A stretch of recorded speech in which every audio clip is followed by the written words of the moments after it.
أهلا بيكم في قناة فانز عيلة الجمل. قبل ما نبدأ الفيديو ما تنسوش اللايك والاشتراك في القناة عشان يوصلك كل جديد. يلا بينا نبدأ، وهنبدأ بمفاجأة حصرية مستر أحمد قال لنا عليها. والحقيقة مستر أحمد شاركنا بصورة على الانستا، وكان بيقول لنا جاهزين يوم الخميس الجاي الساعة 4.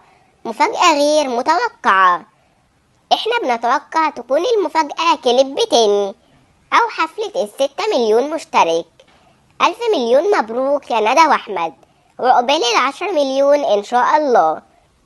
لكن المفاجأة مش هتكون حمل ندى جلجل، لان لحد دلوقتي في فانز لسه بيقولوا ان ندى جلجل حامل، واحنا اكدنا لكم في الفيديو ده.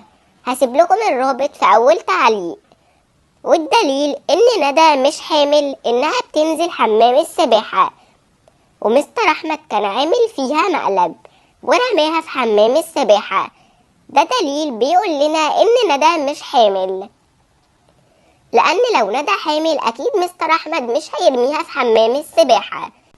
وكمان يا اجمل فانز، ندى جلجل مش باين عليها اي اعراض حمل. اتوقعوا يا اجمل فانز المفاجأة عن ايه؟ وبس كده نكون وصلنا لنهاية الفيديو. بس ما انتهاش سؤال الفانز في فيديو اليوم، هو أمنية قوة عيد ميلادها امتى؟ كملوا الفيديو معانا عشان تشوفوا تعليقاتكم. وبس كده وصلنا لنهاية الفيديو، هسيبكم مع تعليقاتكم. سلام.